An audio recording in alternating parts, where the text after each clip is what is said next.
أشهد أن لا إله إلا الله وحده لا شريك له وأشهد أن محمدا عبده ورسوله أما بعد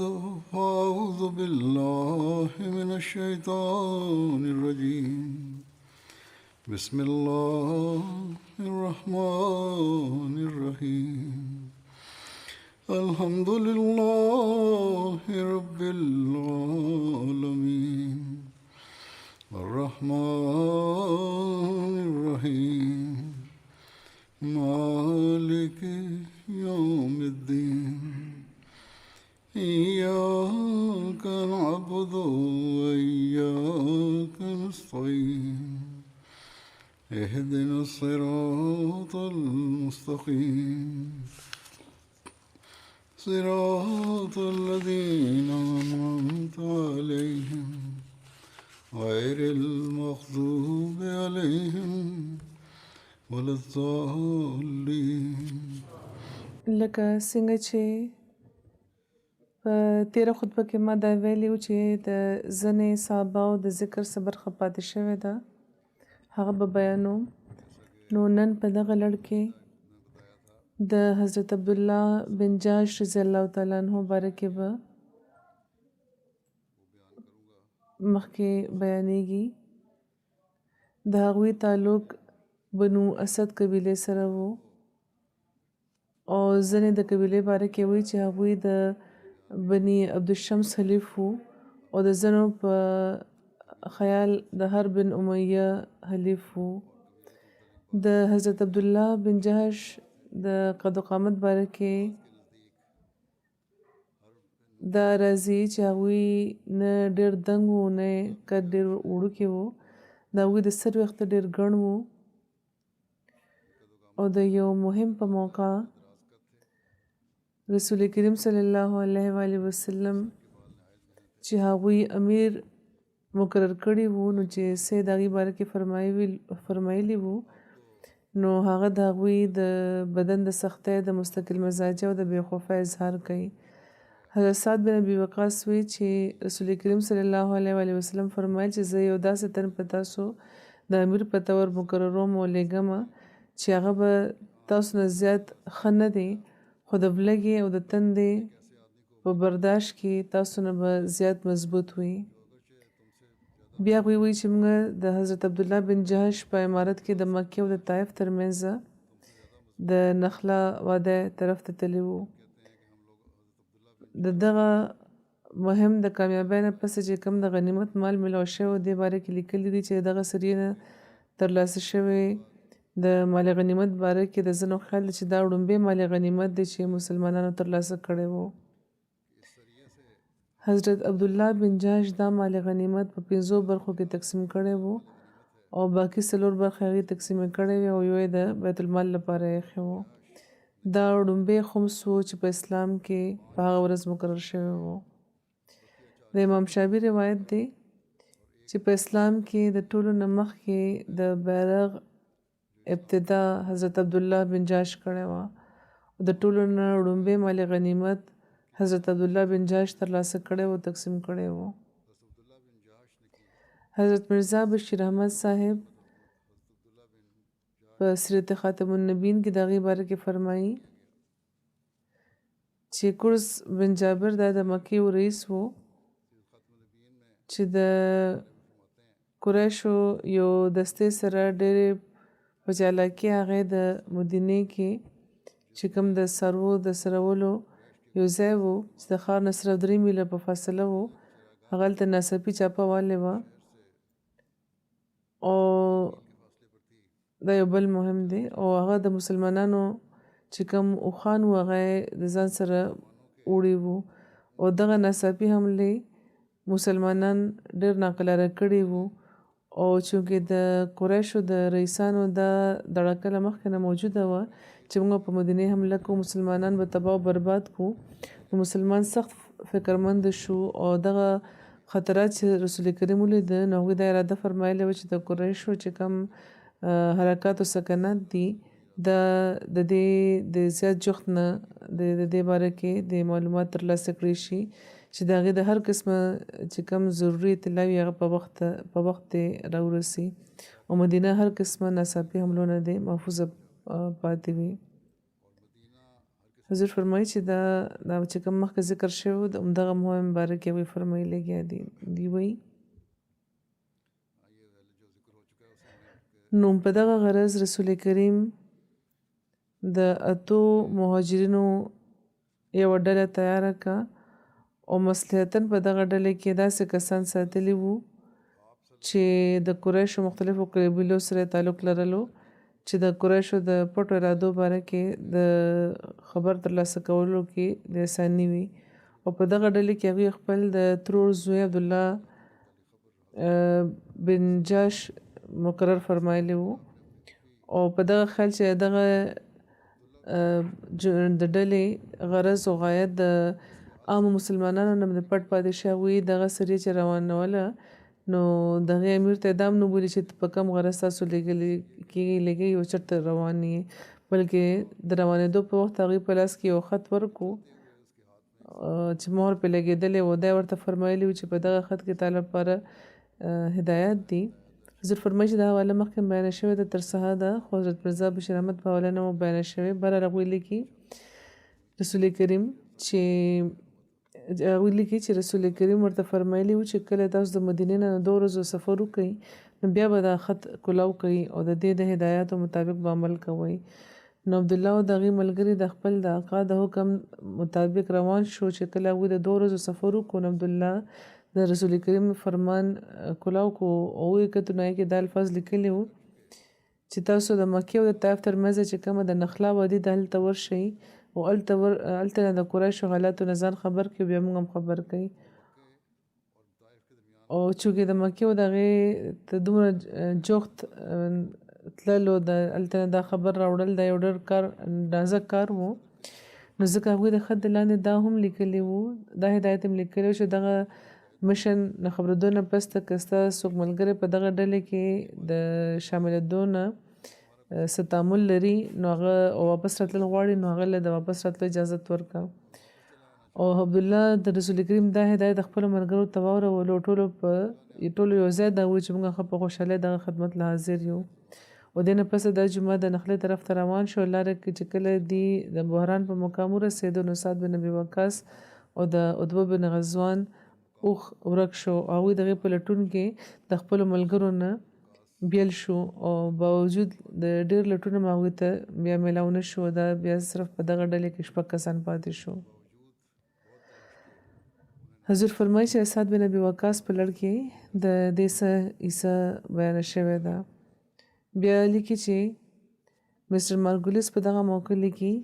چې سعد بن ابي وقاص او عتبه لکست خپل وخت پرېښی و او په دغه بانه هغوی بیا وروسته پاتې شوي وو. هغوی لیکي چې دغه خلک چې اسلام باندې ځان قربانولو د دوی د ژوند یوه واقع د دوی د بادرۍ او د دوی د فدایت ګواهي ورکوي او دوی کې یو تن د بیرمونه چې کوم غزا پای کې د کافرانو په لاس شهید شوی و او بل داسې و چې ډېرو خطرناکو جنګونو کې نمایانه برخه اخیسته او آخر د عراق فاتح جوړ شوی و په دغه خلکو باندې قسمه شک کول او شک هم صرف د خپل خیالاتو په بنیاد باندې دا صرف د مستر مارګولیس کار دی. بیا دام چې مارګولیس صاحب خپل کتاب کې دا دعوه کوي چې ما دا کتاب هر قسمه تعصب نه پاک لیکلی دی. بهرحال دا یو جمله مترجمه وه لیکي چې د مسلمانانو دا وړه شانې ډله نخلې ته ورسېد د خپل کار کې مصروفه شوه او دې کې ځینو د راز پټولو په خیال د خپل سر وخت هم خریولی وو چې په لاره باندې چې کوم روان خلک دي هغوی دا وګڼي چې دوی د عمرې لپاره راغلي دي څه قسمه شک ورباندې ونه کړي خو بهرحال چې هغوی هلته ورسېدو ډېر وخت به تېر نه و چې ناڅاپه هلته د قریشو یو وړه شانې قافله هم هلته راورسېده چې طایف نه د مکې طرف ته روانه وه او دا دواړه ډلې یو بل ته مخامخ شوې. مسلمانانو یو بل سره مشورې وکړې چې څه کول پکار دي. رسول کریم هغوی صرف د خبر رسنۍ لپاره لیږلي وو او بل خوا دوی قریش سره جنګ شروع شو او او دواړه ډلې اوس یو بل ته مخامخ ولاړې وې. بیا طبعا دا اندېښنه هم وه چې اوس چې د قریش خلک چې دغه د قریش د قافلې خلکو چې مسلمانان ولیده نو د خبر رسنۍ چې کوم راز د هغه همدنه پټ پاتې نه شي. او یو ګرانه دا هم و چې د ځینې مسلمانانو دا خیال و چې دا ورځ یعنی د رجب یعنی د شهر حرام آخري ورځ ده چې د عربو د قدیم دستور مطابق پکې جنگ نه کېدل پکار. ځینو دا ګڼل چې رجب تیر شوی دی او شعبان شروع شوی دی. او ځینې روایتونو کې دا دي چې دا سریه د جمادی الاخر کې لېږلې شوې وه او شک دا چې دا د جمادی ورځ ده یا د رجب ورځ ده. خو بل طرف ته د نخله په واده کې د نخلې چې کم د وادي دا د حرم په د علاقې چې کم حد دلته ده او دا ظاهره ده چې کوم نن دې څه دا ظاهره وه که چې نن دې څه فیصله ونه کړو سبا به دا قافله د حرم په علاقې کې داخله شي او حرمت به بیا یقیني وي. نو غرض دا چې دا ټولې خبرې چې مسلمانانو سوچ وکړي نو دا فیصله وکړه چې په قافلې باندې حمله کول پکار دی یا د هغوی بندیوان کول پکار دی یا وجل پکار دی. نو هغوی د خدای نامه واخیسته حمله وکړه او د دې په نتیجه کې د کافرانو یو تن چې عمرو بن حضرمي نامه وه هغه ووژل شو. 2 کسان پکې قید شو. خو له بده مرغه چې کوم څلورم تن و هغه وتښتېدو او مسلمانانو هغه ونیوی شو او دغه شان د هغې د تجویز کامیابېدو نه پاتې شو. دې نه پس د مسلمانانو د قافلې په سامان باندې قبضه وکړو چونکې د قریشو یو تن بچ تښتېدلی و. یقین دا و چې دغه جنګ خبر به زر مکې ته ورسي. نو عبدالله بن جاش د هغې ملګري د غنیمت سامان د ځان سره کو زر مدینې طرف ته واپس راغله. لیکي چې د مستر مارګلیس په دغه موقع لیکي چې اصل کې محمد صلی الله علیه وسلم دغه ډله لکسته په دغه نیت په مقدس میاشت کې لېږلې وه چې په دغه میاشت کې به د قریش خلک طبعا بې خبره به وي او مسلمانانو ته به د هغوی د قافلې د لوټلو اسانه او یقیني موقع میلاوه شي. خو هر هوښیار تن په دې پوهېدی شي چې دومره وړه ډله دومره لرې علاقې ته څه د قافلې غارتګرۍ لپاره نه شو لېږلی کېدی په خاص طور چې دشمن هیډ کوارټر هم ورته دومره جوخت وي. بیا دا خبره د تاریخ نه په قطعي طور ثابته شوې ده چې دا ډله صرف د خبر راوړو لپاره لېږلی شوې وه او رسول کریم چې کله خبر شو چې صحابه په قافلې باندې حمله کړې نو هغوی سخت خفه شوي وو. روایت کې دا راغلي چې کله دا ډله رسول کریم په خدمت کې حاضره شوه او ټوله کیسه ورته تېره کړه نو هغوی ډېر سخت خفه شوي وو. دا ورته فرمایلي چې ما تاسو له اجازت نه ورکړې په شهر حرام کې د جنګ کولو. هغوی د غنیمت مال اخیستو نه انکار وکړو. په دې حضرت عبدالله او د هغوی ملګري ډېر سخت پیمانه وو. هغوی دا خیال کړی چې اوس موږ د تباه شو د خدای او د هغه د رسول د خفګان په وجه. صحابه هم هغوی سخت ملامته کړي ورته وی چې تاسو هغه کار وکړو چې تاسو له حکم نه ورکړی شوی. تاسو په مقدسه میاشت کې جنګ کړی دی حالانکې په دغه مهم کې تاسو ته بیخي د جنګ حکم نه و. بل طرف ته قریش هم شور جوړ کړو چې مسلمانانو د شهر حرام د مقدس میاشتې حرمت پامالي کړې ده او چې کوم تن وژل شوی و یعنی عمرو بن الحضرمي هغه یو رئیس و او هغه هم د عتبه بن ربیعه د مکې د رئیس حلیف و. نو ځکه دغه واقع د قریشو چې کوم د غصې اور هغې نور هم راوبارولو. هغوی نور مخکې نه زیات په جوش په مدینې باندې حملې تیاری شروع کړو. نو د بدر د جنگ چې کومه تیاری وه هغه قریشو دغه د جوش د دعوت نتیجه وه. نو په دغه واقع په مسلمانانو کفارو په دواړو کې ډېرې خبرې کېدو. آخر بیا دغه آیت قرآن کې نازل شو او د مسلمانانو د تشفع وجه شو. هغه دا آیت دی چې یسألونک عن الشهر الحرام قتال فیه قل قتال فیه کبیر وصد عن سبیل الله وکفر به والمسجد الحرام وإخراج أهله منه أكبر عند الله والفتنة أكبر من القتل ولا يزالون يقاتلونكم حتى يردوكم عن دينكم إن استطاعوا.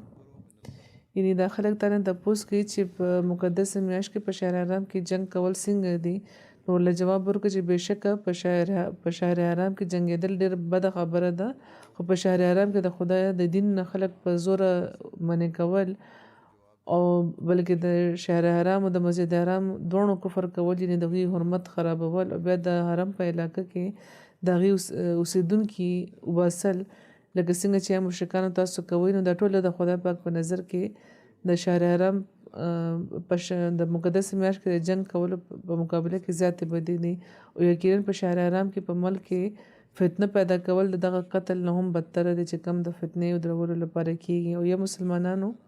د کافرانو خدا حل دی چې هغوی ستاسو په دعوت کې ستاسو په دښمنۍ کې دومره ړانده شوي دي چې په یو وخت کې او په یو ځای کې هم تاسو سره جنګېدو نه منې نه شي او هغوی به دا جنګ جاري ساتي ان تر دې چې تاسو خپل د دین نه واړئ په شرط دی چې هغوی طاقت بیا مومي نو تاریخ ته دا ثابت دی چې د اسلام خلاف د قریشو رئیسانو خپله د خونینه پروپاګاندا په شهر حرام کې هم هغوی برابره جاري ساتله بلکې د شهر حرام د اجتماعات او د سفرونو به هغوی فایده پورته کوله او په دغو میاشتو کې به هغوی په خپل مفسدانه کارونو کې به نور هم زیات تیز شو او بیا به ډېر په بې حیا هغوی زړه له د دروغو تسلي ورکوله او د عزت چې کومې د میاشتې دي هغوی به د خپل ځای نه هغوی خوا دې خوا منتقله به کړي او ورته به د نسۍ نامه ورته اخسته او بیا چې لږ نور چې ورمخکې شو خو نور هم بیا د دې نه زیات غلط کار دا کړی چې د صلح حدیبیې په زمانه کې د پوخ لوز نه باوجود د کافرانو او د هغې کافرانو د هغې ملګرو د حرم په علاقه کې د مسلمانانو یوې حلیفې قبیلې خلاف توره چلولې وه او بیا چې کله مسلمانان د دغه قبیلې په حمایت کې راووتو نو د هغوی په خلاف هم عین په حرم کې هغوی توره استعماله کړې وه نو په دغه جواب مسلمانانو خو ته به تسلي کېده خو قریش هم بیا یخ کېناسته او دغه دوران د هغوی هغه 2 کسان هم چې مدینې ته راغله خپل قیدیان راخلاصولو لپاره خو لا تر اوسه چونکې سعد بن ابي وقاص او عتبه نو واپس راغلي نو ځکه رسول کریم د هغوی متعلق خدشه لرله چې که هغوی د قریشو په لاس ورغله نو قریش به نه پرېږدي ژوندي نو ځکه هغوی انکار کړی چې د هغوی د واپسۍ نه چې تر څو چې زما خلک زما کسان په خیر مدینې ته رانشي نو زه به خلک به ستاسو کسان به نه پرېږدم نو چې کله هغوی دواړه واپس راورسېده نو بیا هغوی فدیه واخیسته هغه دواړه قیدیان یې پرېښودو خو په دغه قیدیانو کې یو تن د مدینې د قیام دوران په یو تن باندې مدینې د قیام دوران د رسول کریم د اخلاق فضله او د اسلام د تعلیم د صداقت دومره ژور اثر شوی و چې هغه د ازادېدو نه پس هم د وسلو نه انکار وکړو د رسول کریم په لاس باندې مسلمان شو د هغې او اخر بیا هغه په بین المعونه کې شهید شوی او د هغه نامه حکم بن کیسان و د حضرت عبدالله بن جاش توره د احد د غزا په ورځ ماته شوې وه رسول کریم هغې له د ارجون یعنې د کجورې یو خاښ ورکړی و نو هغه د هغې په لاس کې لکه د تورې شو نو ځکه دغه ورځ نه هغوی د ارجون په لقب مشهور شو ابو نعیم وایي چې حضرت عبدالله بن جاش د خپل د رب قسم خوړو کې او د خدای مینې له په زړه کې ځای ورکولو کې او د ټولو نه مخکې اسلامي بیرغ قایمونکی و خپل د رب قسم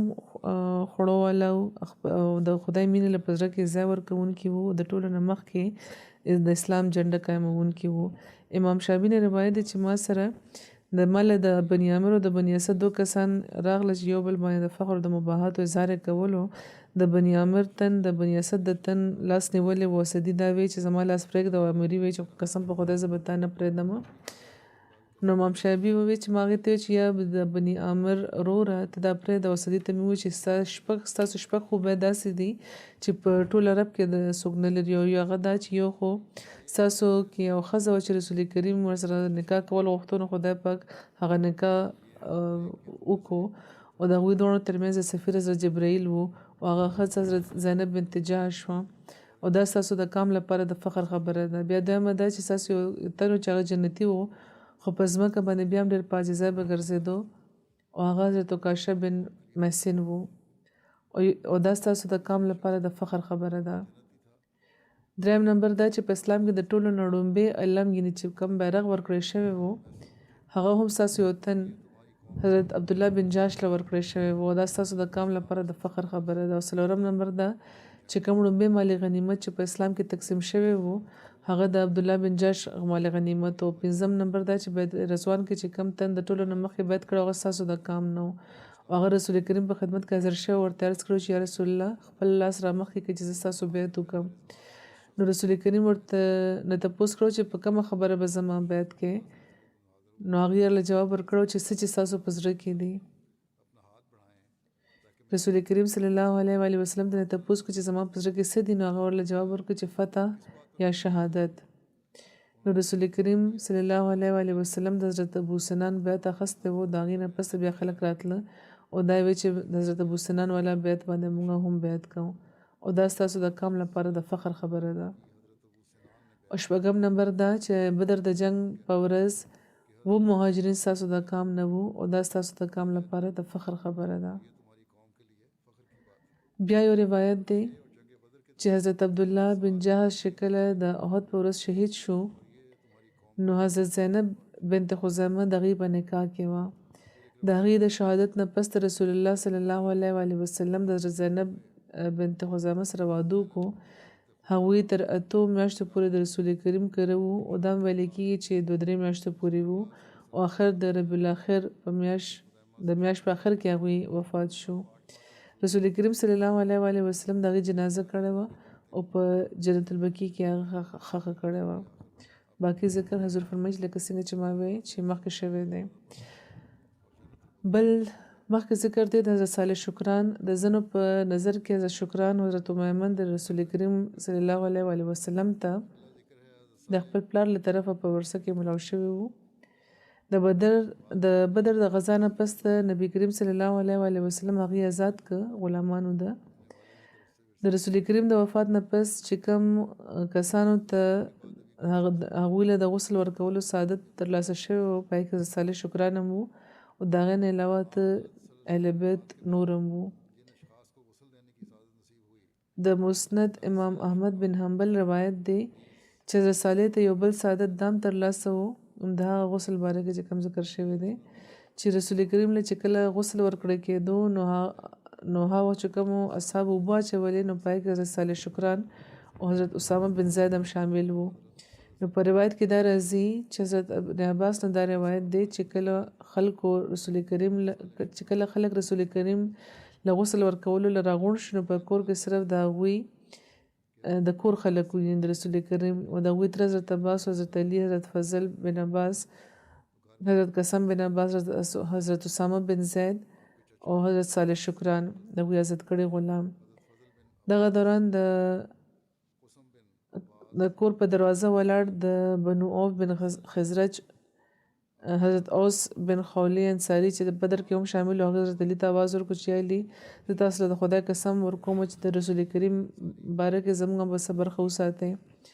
نو حضرت علی هغې ته وفرمیل چې دننه راشه نو چې هغوی دننه ورغله نو رسول کریم له غسل ورکولو په موقع هغوی موجود و خو هغوی په غسل ورکولو کې شرکت نه و کړی راوي وایي چې حضرت علی رسول کریم له د خپلې سینې سهاره ورکه او د رسول کریم کمیز لهم په د هغوی په تن و او حضرت عباس فضل او قسم د حضرت علی سره د هغوی د رسول کریم اړخ بدلولو او حضرت اسامه او صالح شکران اوبه اچولې او حضرت علی هغوی له غسل ورکولو علامه بلازري ذکر کړی دی چې حضرت عمر حضرت شکران زوی عبدالرحمن بن شکران حضرت ابو موسی شری طرف ته لیږلی وو او دا لیکلی وو چې زه ستاسو طرف ته یو صالح تن عبدالرحمن بن صالح شکران چې د رسول کریم د آزاد کړي غلام وو هغه درلیږم رسول کریم په نظر کې چې دغې د والد چې کوم مقام و دغې به لحاظ وساتي او دوی سره به سلوک کوئ یو روایت دی چې علامه بادي دا وایي چې حضرت شکران په مدینه کې رهایش خپل کړی و او د هغوی یو کور په بصره کې و دی د حضرت عمر په دور خلافت کې وفات شوی و د دې د خاندان آخري تن د هارون رشید په دور کې په مدینه کې وفات شوی و همدغه شان په بصره کې هم د هغوی د خاندان یو تن اوسېدو مصب وایي چې د هغه نسل مخکې وچلېدو یا نه دې نه زه نه یم خبر د صالح شکران دا روایت دی چې ما رسول کریم صلی الله علیه وسلم لیدلی چې هغوی په یو خر باندې سور د خیبر طرف ته روان وو او هغوی په اشاره باندې مونځ کولو، یعنې ناست وو په سورلۍ او مونځ یې کولو. دا هم یو مسله ده چې په سورلۍ باندې مونځ کیدی شي که نه. حضرت مالک بن دخشم دام یو صحابي وو چې ذکر صبر خیبر ده د هغې باره کې لیکلی دی چې د حضرت مالک بن دخشم نامه مالک بن دخشم او ابن دخشم هم بیانه شوې ده. د هغې د والد نامه دخشم بن مردخه او د هغې نامه دخشم بن مالک بن دخشم بن مردخه بیانه شوې ده. د هغې د والدې نامه عمیره بنت سعد وه. د حضرت مالک واده جمیله بنت ابی بن سلول سره شوی و چې د رئیس المنافقین عبدالله بن ابی سلول خور وه. سهیل بن عمرو چې کله قیدي جوړ شوی په دې په موقع حضرت مالک دا شعرونه ویلي وو چې اسرت سهیلا فلابتغي اسیر به من جمیع الامم خندف تعلم ان الفتى فتاها سهیل اذا یظلم ضربت بذل الشفر حتى سنا واکرهت نفسی علی ذل علم چې ما سهیل بندیوان کو دغه په بدل کې د ټولو کامونو نه یو تنم قیدی نه جوړول غواړم. او د بنو خندف خلک خبر دي چې سهیل د خپل قبیلې بادر تند چې کله په هغه ظلم وکړی شي نو ما په جنډې باندې وار وکړ تر دې چې هغه ټیټه شو. ما د پرېکړې شوي شونډې والا شپې سهیل بن عمرو سره مې په جنگ ځان مجبوره کو. د بدر د غزا د قیدیانو په حواله اسد الغابه کې یو روایت دی چې ابو صالح حضرت عباس روایت کوي چې ابو یسر مالک بن دخشم موفی او طارق بن عبید انصاری رسول کریم په خدمت کې حاضر شو. ورته عرض وکړو چې یا رسول الله. هغوی ورته وفرمیل هغوی وویل چې یا رسول الله تاسو فرمایلی وو چې کم په دغه جنګ کې څوک ووژني نو هغه ته به یا دونه به ورته میلاویږي او که څوک بندیوان کې څوک قیدي کې نو هغه ورته به دومره میلاویږي. او موږ 80 کسان وژلي دي او 80 بندیوان کړي دي. نو په دې حضرت سعد بن معاذ ورته عرض وکړو چې یا رسول الله موږ هم د دغه خلکو په شان کولی شو خو موږ صرف په دغه وجه ونه کړو چې موږ د مسلمانانو وروستو نه حفاظت کولو. غنیمتونه لږ دي او چې کم خلک دي هغې زیات دي او که تاسو خلکو له همدومره ورکوئ لکه څومره چې تاسو لوس کړی دی نو ځینو خلکو په برخه کې به هېڅ هم رانه شي. نو دغه خلکو خبرې کولې چې په دې کې خدای پاک د آیت نازل کړو چې یسألونک عن الانفال قل الانفال لله والرسول چې رسول خلک تا نه د اموال غنیمت باره کې پوښتنه کوي نو دوی ته ووایه چې د غنیمت اموال صرف د خدای او د هغه د رسول لپاره دی. د احد په ورځ حضرت مالک بن دخشم حضرت خارجه بن زید له خوا نه تېرېده. حضرت خارجه د زخمونو نه چور ناست و 14 د زخمونو لګېدلي وو سخت. نو حضرت مالک هغې ته وویل چې تاسو خبر نه یې چې رسول کریم هم شهید کړی شو. نو حضرت خارجه ورته وویل چې که هغوی شهید کړی شو نو یقینا خدای خو ژوندی دی هغه به نه مري. رسول کریم خپل پیغام ورسولو فقاتلوا عن دینک نو ځکه تو هم د خپل دین لپاره قتال وکړه. یو بل روایت کې دغه واقع ذکر داسې ملاویږي چې کله د رسول کریم د شهادت اتفاق خوره شوه نو حضرت مالک بن دخشم د حضرت خارجه بن زید له خوا نه تېرېده او هغوی ناست وو. د هغې په سینه باندې 14 سخت زخمونه لګېدلي وو. حضرت مالک ورته وویل چې تا ته معلومه نه ده چې رسول کریم صلی الله علیه وسلم شهید کړی شو. نو حضرت خارجه ورله جواب ورکړ چې که رسول کریم شهید شو نو یقینا خدای خو ژوندی دی هغه به هېڅ چېرې نه مري. یقینا رسول کریم د اسلام پیغام ورسولو نو د خپل دین له خاطر اوس وجنګېږه. راوي وایي چې بیا حضرت مالک د حضرت سعد بن ربیع له خوا نه تېرېده هغوی باندې 12 زخمونه لګېدلي وو. حضرت مالک حضرت سعد ته وایي چې تا ته معلومه ده چې رسول کریم شهید کړی شو. نو سعد جواب ورکړو چې زه ګواهي ورکوم چې رسول کریم د خپل رب پیغام ورسولو. نو د خپل د دین له خاطره وجنګېږه ځکه چې خدای ژوندی دی هغه به وایي چې نه مري. क्या तुम्हें मालूम है कि हज़रत मोहम्मद सल्लल्लाहु अलैहि वसल्लम शहीद हो गए हैं? हज़रत साद ने जवाब दिया कि मैं गवाही देता हूँ कि मोहम्मद सल्लल्लाहु अलैहि वसल्लम ने अपने रब के पैगाम को पहुँचा दिया है, बस अपने दीन की खातिर लड़ो क्योंकि अल्लाह ज़िंदा है. یو روایت کې بیان شوی دی چې خلکو کې اکثر رسول کریم په خدمت کې دا عرض وکړو چې هغې یعنې حضرت مالک بن دخشم د منافقینو پناهګاه دی. نو رسول کریم وفرمایل چې آیا هغه مونځ نه کوي؟ تاسو وایئ چې هغه منافق دی نو هغه ولې مونځ نه کوي؟ رسول کریم ورته عرض وکړو چې رسول الله مونځ خو هغه کوي خو داسې مونځ کې هېڅ خیر نشته. نو رسول کریم وفرمایل دو ځله ووایي چې زه منع کړی شوی یم د هغه خلکو د قتل نه چې مونځونه کوي. نو په دې کې د نن سبا حضور فرمایي چې نن سبا مسلمانانو لپاره هم یو سبق دی. یو روایت مطابق رسول کریم حضرت مالک بن دخشم سره حضرت مان بن عدي رور حضرت عاصم بن عدي د مسجد زرار د انهدام لپاره روان کړي وو راغورځولو لپاره. او د حضرت مالک باره کې راځي چې د هغې نسل مخکې نه و چلېدلی. بیا ذکر دی لږ د حضرت عکاشة بن محسن د هغې نامه عکاشة وه، محسن بن خرسان د هغې ولدیت و، ابو محسن د دې کنیت و. حضرت ابوبکر رضی الله تعالی عنہ په دور کې په 12 هجري کال کې د دې شهادت شوی و. امام شافعي د عکاشة تعریف په دغه الفاظو کې کړی دی چې یو تن و چې جنتي و خو بیا هم په ځمکه باندې په جزایه ګرځېدو هغه عکاشة بن محسن و. دویم هجري کال کې د بدر د غزا نه فوراً پس رسول کریم صلی الله علیه وسلم حضرت عبدالله بن جاش په یو مهم روان کړي وو. په دغه سریه کې حضرت عکاشة بن محسن شامل وو. په سیرت النبی کې دا راغلی دی چې د احد د غزا په موقع رسول کریم مسلسل په خپل کمان تیراندازي فرمایله او د دې نامه کتوب و ځکه چې دې نه به د تیراندازه په آواز نه پیدا کېدو. آخر مسلسل تیراندازه په وجه د دغه کمان یوه برخه ماته شوه. او روایت کې داسې راغلی دی چې تر دې چې د هغوی د کمان یو سر چې کوم دی هغه مات شو په هغه سر چې چېرته چې هغې تار تړلی شوي وي نو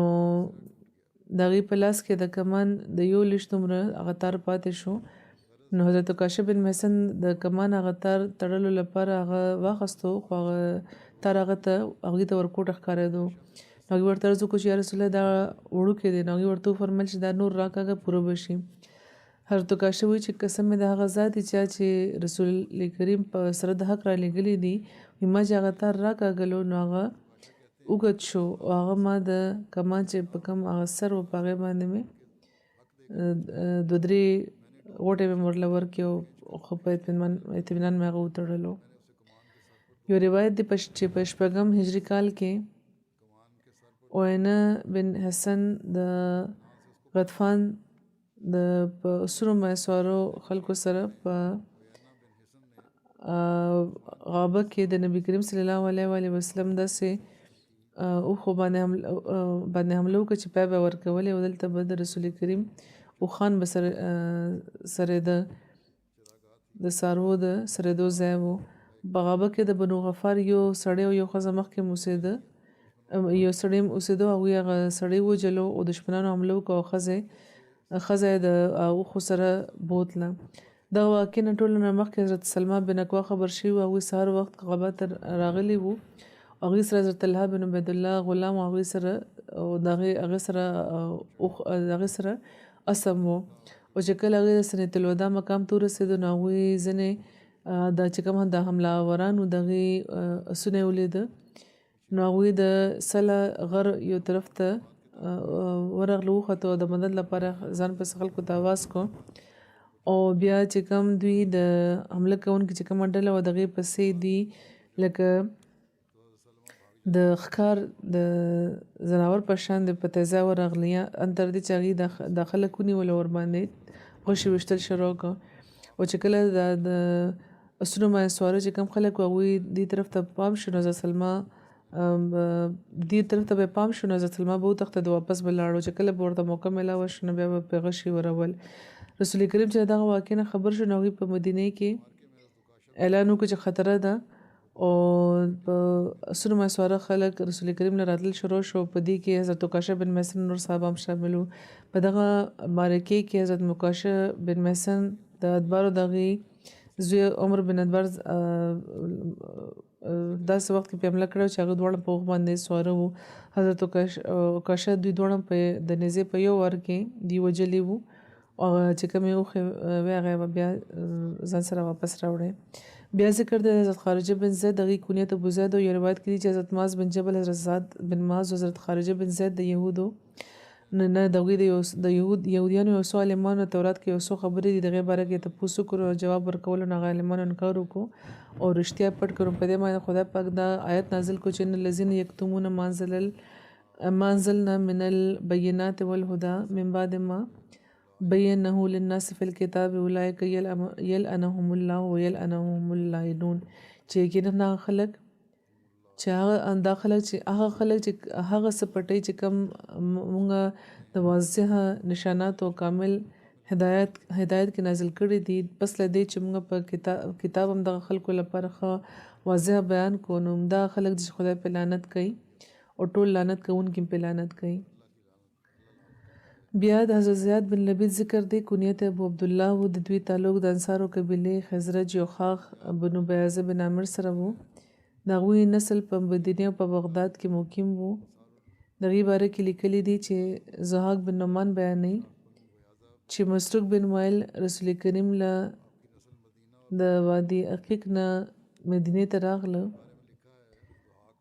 عقیق په عرب کې د ډېرو ځایونو د نامه ده او د ټولو نه مشهوره عقیق وادي هغه ده چې د مدینې د عین کم مغرب د هغې نه تېرېږي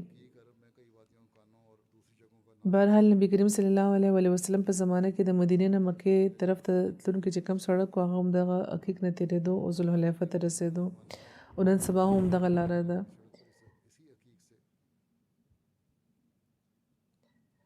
لیکونکي لیکي او اسلام قبول کو او په اسلام باندې په عمدګۍ قایم وو هغوی عرض وکړو چې یا رسول الله زه دا غواړم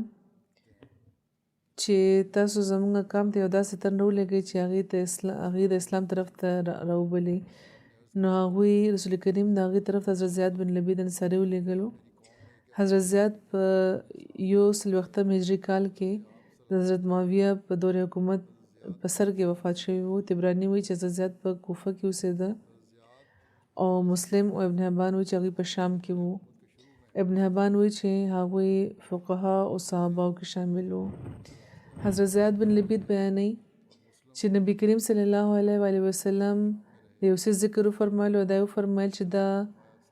کار به د علم چې کله ختم شي هغه وخت به کېږي نو ما عرض وکړو چې یا رسول الله علم به څنګه ختمېږي موږ قرآن وایو خپلو ماشومانو ته هم ښایو او زموږ ماشومان به خپلو ماشومانو ته تر قیامته پورې دا ښایي چې قرآن به جاري وي نو علم به څنګه ختم شي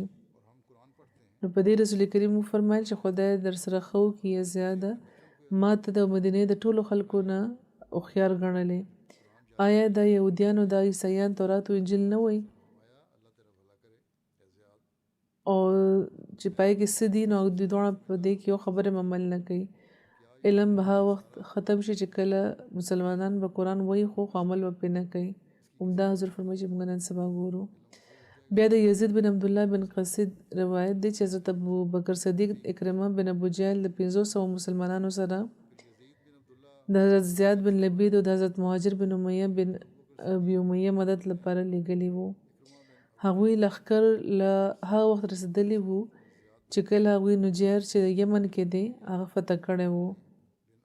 او بیا حضرت زیاد بن لبید هغوی له د غنیمت په مال کې برخه ورکړه د فتح نه پس دا قافله رسېدلې وه امام شافعي وایي چې حضرت زیاد په دغه معامله کې حضرت ابوبکر ته لیکلي وو او حضرت ابوبکر هغوی ته په جواب کې خط ولیکل چې په مال غنیمت باندې صرف د هغوی حق دی چې په جنګ کې شریک شوي وو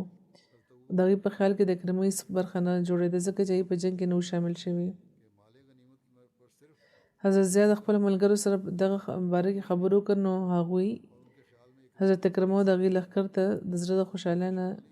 د زړه د خوشحالۍ نه د مال د غنیمت په مال کې شامل کړي وو. بیا ذکر دی د حضرت خالد بن بکیر. بکیر بن عبد یعلیل د دې ولدیت و د بنو سعد قبیلې سره دې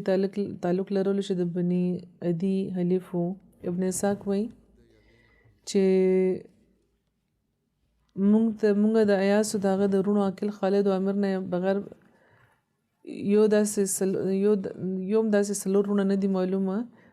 یو داسې څلور وروڼو نه یو خبر چې د بدر په غزا کې شریک شوي و. دغه څلور وروڼو یو ځای هجرت کړی و په مدینه کې. رفاعه بن عبدالمنذر کردي سار ابن اسحاق وایي چې کله د احد په جنګ کې د ازل او د قاره د قبیلې یو څو کسان د رسول کریم په خدمت کې حاضر شو. ورته عرض وکړو چې یا رسول الله مونږ د اسلام طرف ته رغبت لرو او تاسو د خپلو صحابانو یو څو کسان موږ سره روان کړي چې هغې زموږ قام له دین تعلیم ورکړي او قرآن دې ورته وښیي. نو رسول کریم حضرت مرصد بن نبی مرصد په امارت کې 6 صحابه هغوی سره روان کړي چې پکې حضرت خالد بن بکیر هم شامل و. دغه خلکو وروسته بیا دا صحابه په دوکه شهیدان که دا چې کوم دې ځان سره بوتلي و د دین زده کړې لپاره. بیا د حضرت عمار بن یاسر ذکر دی. د دوی کنیت ابو یکزان و.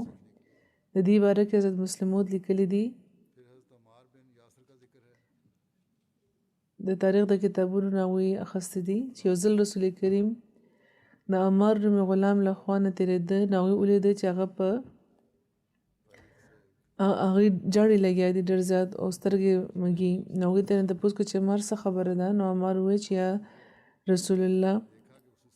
ډېر بد کار وشو، هغوی زه وهلم یعنې دشمنانو زه وهلم او تکلیف راله راکولو او تر هغې زه یې پرې نه ښودم تر څو چې زما د خولې نه ستاسو د خلاف او د خپل د بوتانو په تایید کې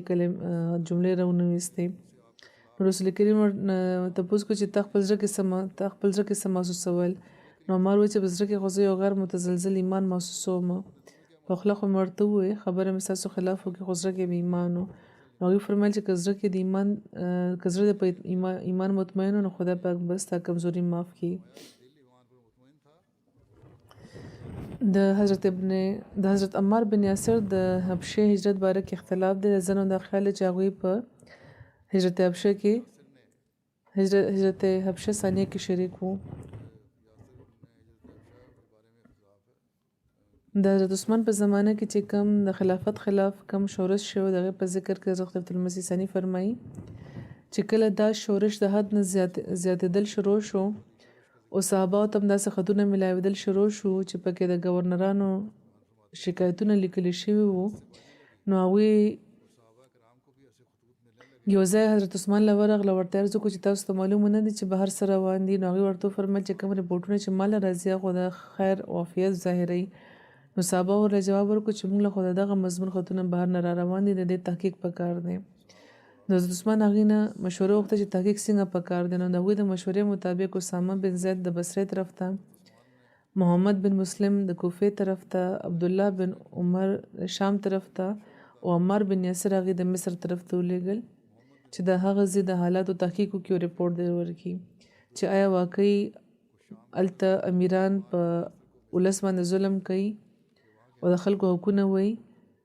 او د دغه څلورو نه علاوه نور کسانو چې هغوی د نورو ځایونو ته ولیږل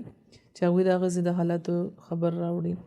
دا خلک ورغله او د تحقیق نه پس واپس راغله. هغوی ټولو رپورټ ورکړو چې هر ځای کې امن دی او مسلمانان بیخي د ازادۍ ژوند تېرۍ لګیا دي او د هغوی حقونه بیخي څوک نه تلف کوي او حاکمان د عدل او د انصاف نه کار اخلي لګیا دي. خو د عمار بن یاسر ناوخته کو او د هغوی له خوا هېڅ خبر رانغلو. د هغوی له طرفه خبر راتلو کې دومره وخت واوړېدو چې د مدینې خلکو دا خیال شو چې هغوی چېرته وژلي شوي دي. خو اصل خبره دا وه چې هغوی د خپلې سادګۍ په وجه او د سیاست نه خبرېدو په وجه د هغو مفسدانو په پنجه کې ګیر شوي وو چې د عبدالله بن سبا شاګردان وو. مصر کې چونکې عبدالله بن سبا موجود وو او هغه دغه خبرې نه غافل نه وو چې که دغه تحقیقاتي وفد په ټولو ملکونو کې د امن فیصله ورکه نو ټول خلک به زموږ مخالفان شي. نو دغه وفد د لیګلو فیصله داسې ناڅاپي وه چې د نورو علاقو کې هغه څه انتظام ونه کړی شو خو د مصر انتظام د هغه لپاره آسان و نو څنګه چې عمار بن یاسر په مصر کې داخل شو نو هغوی د هغې استقبال وکړو او د مصر والي د عمر بن عاص بدی او د هغې ظلمونه بیانول شروع کړو او حضرت عمار د هغې د ژبې د سحر نه د اثر نه محفوظه پاتې نه شو داسې خبرې هغوی وکړي چې د هغې د خبرو جادو په هغې باندې وچلېدو ډېرې خبرې هغه کولې ډېر خبرلوڅه و او په ځای د دې چې یو عام بېلوڅه تحقیق هغې کړی وی او د مصر والي له تللی وی نو هغوی عام تحقیق وکړو په دغه هغوی د مصر والي لاړو لاندې حضرت عمار او نه هغوی عام تحقیق وکړو بلکې همدغه مفسد چې کوم مفسدانو ډله وه هغې سره لاړو او دوی سره یو ځای شو اعتراضونه کول یې شروع کړو سبا کې که څوک د دغه فسادي ډلې په جال کې ګیر شو نو هغه یقیني طور باندې ثابتېږي چې صرف عمار بن یاسر و دی نه علاوه بل یو صحابي په دغه حرکاتو کې شامل نه و او که شمولیت یې بیانېږي نو نور روایتونو نه د هغې رد هم شوی دی د عمار بن یاسر د خلکو په دوکه کې راتلل یو خاص وجه هم وه دا نه چې خدای مکه څه منافقت و بلکې بله وجه و هغه ده چې هغې کله مصر ته ورسېده نو هلته په ظاهره چې کوم ډېر داسې خلک ورته ښکاره شو چې سکه خلک وو او ډېر هغوی خبرې هغوی چل ورله ورته هغوی ډېر په ښه طریقې سره د مصر د والي شکایتونه هغوی ته بیانول شروع کړو او په اتفاق داسې و چې د مصر والي یو داسې تن و چې د رسول کریم هم په یو زمانه کې سخت مخالف پاتې شوی و د هغه په وجه او د هغې په باره کې د مکې د فتح په وخت حکم رسول کریم دا ورکړی و چې که خانه کعبه کې میلاو شي نو د وژلی شي خو بیا وروسته رسول کریم هغه معاف کړی و نو د دې لومبی مخالفت چې کوم د صحابه په زړه کې و چې عمار هم پکې شامل و لا اکثر پاتې و نو د داسې تن خلاف خبرې چې حضرت عمار واورېد نو ډېر زر ترې متاثره شو او چې کوم الزامونه په هغې لګېده هغه هغوی صحیح ومنل او د دغه احساس نه سبایانو یعنې د عبدالله بن سبا ملګرو فایده پورته کړه او خاص زور په دې ورکولو او دوی ورسره ملاو شو دا هم لیکلي چې سفین د جنګ په موقع حضرت عمار بن یاسر خلکو ته دا وی چې د خدای پاک د خوشنودي غوښتونکي او د مال او د اولاد طرف ته د واپس تلو خواهش نه لرونکي چېرته دي نو هغوی له د خلکو یوه ډله راغله نو حضرت عمار هغې ته وویل چې یا خلکه موږ سره د هغو خلکو طرف ته ورشي چې حضرت عثمان بن عفان د وینې مطالبه کوي لګیا دي هغوی دا ګڼي چې حضرت عثمان مظلوم وژلی شوي دي قسم په خدای هغوی د حضرت عثمان د قتل مطالبه نه کوي بلکې هغوی بلکې دغه خلکو د دنیا خوند اخیستی دی هغوی دلته اوس هغوی حضور فرمایي په دې خبره پوه شوي چې فتنه پیدا کوونکي چېرته فتنه پیدا کوي لګیا دي هغوی دا وایي چې اوس چې دغه خلک دنیا سره مین لري او دنیا پسې روان دي هغوی په دې پوه شوي چې حق هغوی سره د هغوی پوره نښتی دی نو هغوی حق او د هغې په د دنیاوي په امورو کې به حایل شي نو هغې او خلکو کې به اسلام څه سبقت ترلاسه نه کړي د دې په وجه دا خلک د خلکو د اطاعت او د امارت حقداره شي دغه خلکو ته هېڅ سبقت حاصل نه دی چې هغوی د امیر جوړ کړی شي دوی صرف فتنه پیدا کوي لګیا دي دغه خلکو خپلو متبینو ته بیا دا ویلو دوکه ورکوله چې زموږ امام مظلوم وژلی شوي دي چې دې لپاره چې دوی جابران باچایان شي او دا د دې یو داسې چال دی چې د دې په ذریعه هغوی تر دې حده رسېدلي لکه څنګه چې تاسو ګورئ او که دوی د حضرت عثمان د قصاص مطالبه نه کولې نو خلکو کې به 2 کسان هم د دوی اتباع نه وی کړی بیا هغوی وایي چې یا خدایه که ته زموږ مدد وفرمایې لکه څنګه چې تا مخکې هم زموږ مدد فرمایلی دی نو دې کې به هېڅوک هم د دې او که ته د دې په مقصد کې کامیابه کې نو د دې په دغه وجه چې هغې ستا بندګانو کې نوې خبرې پیدا کړي دي نو دې لپاره یو دردناک عذاب وساته محمد بن عمرو وغیره نه روایت دی چې په جنګ صفین کې چې ښه په زوره جنګ روان او جوختو چې دواړه ډلې فنا شي معاویه دا و چې دغه ورځ چې پکې باره فنا شي سوای له دی چې هغوی ته دغه غلام یعنې د عمار بن یاسر کمزوري ورسي یعنې حضرت عمار یې شهید کړی شي 3 ورځې او شپې دا جنګ جاري و درېیمه ورځ شو نو حضرت عمر هاشم بن عتبه بن ابي وقاص ته چې چا سره هغه ورځ جنډه وه هغوی دا وایي چې زما مور پلار د تا نظر شي ما ځان سره که هاشم ورته وایي چې یا عمر په تاسو د خدای پاک رحمت وي تاسو یو داسې تن یئ چې جنګ تاسو سپک او حقیر ګڼئ نو زه به دا جنډه په دغه امید یوسمه چې د دې په ذریعه به زه خپل مقصد بیا مومم او که ما کمزوري وښودله نو بیا په مرګ کې هم ماته امن نشته هغوی برابر هغې سره و تر دې چې هغوی هغې سور که ځان سره او بیا حضرت عمر په خپل لښکر سره ودرېده او ذوالکلا خپل لښکر سره د هغې په مقابله کې ذوالکلا خپل لښکر سره د هغې په مقابله کې ودرېدو هغوی دواړو یو بل سره جنګ وکړو او ووژلې شو دواړه لښکرونه برباد شو حضرت عمر باندې هوی سقي او ابو غادیه مزدي حمله کړې وه هغوی دواړه لږې شو هغوی شهید کړي وو ابوالغادیه هغې نه تپوس کړو چې هغوی څنګه قتل کړی وو نو هغوی وایي چې کله چې هغې خپل لښکر سره موږ ته جوخت شو موږ هغې ته جوخت شو نو هغوی دا وایي چې څوک مقابله کوونکي شته نو د یمن سره یوې قبیلې نامه ده نو هغې نه یو تن راووت او هغې دا ووایي چې هغوی دواړو په یو بل تور وچلوله او حضرت عمر هغه سقي ووجلو او بیا هغوی اواز وکړو چې څوک مقابله کول غواړي نو عمر د یمن د قبیلې یو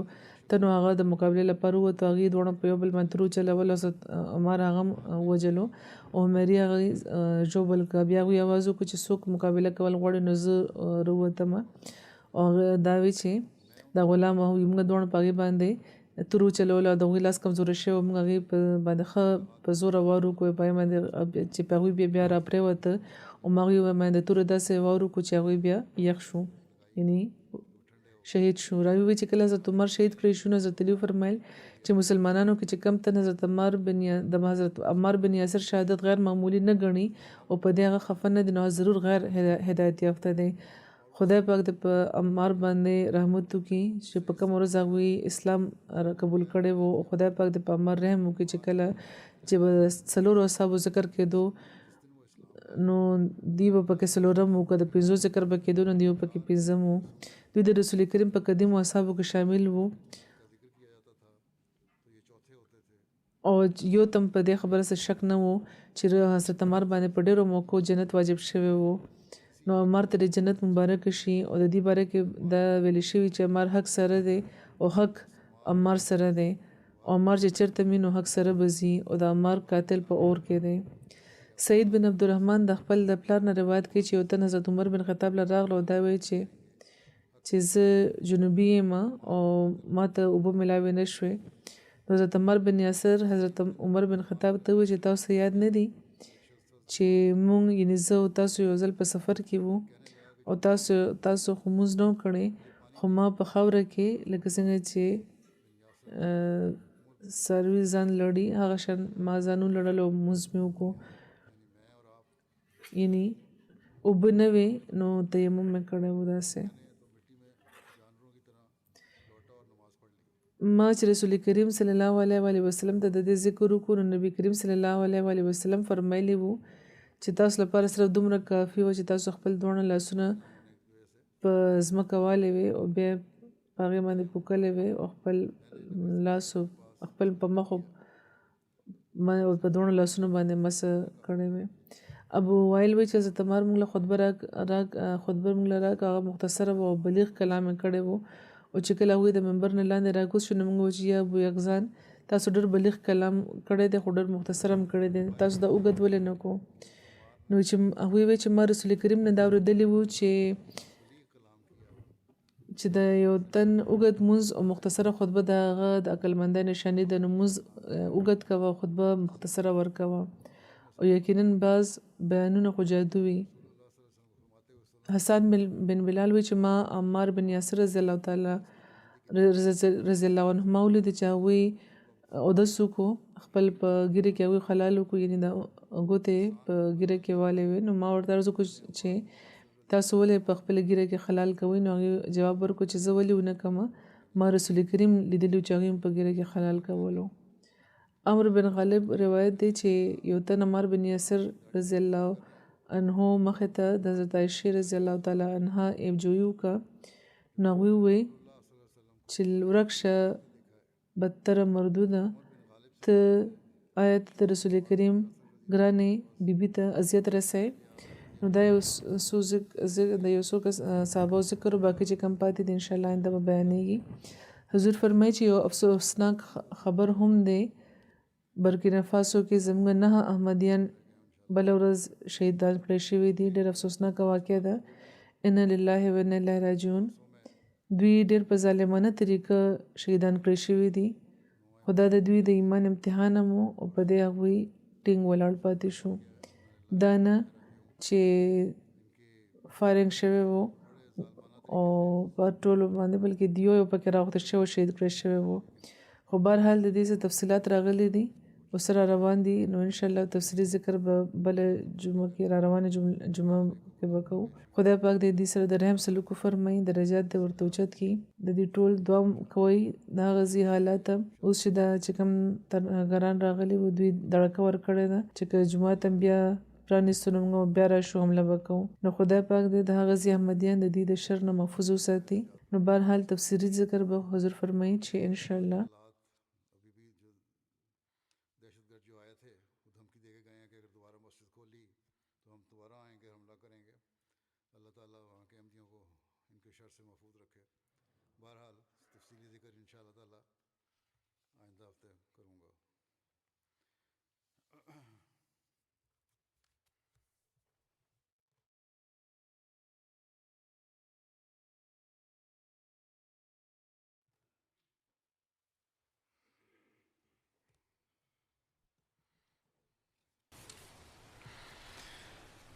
الحمد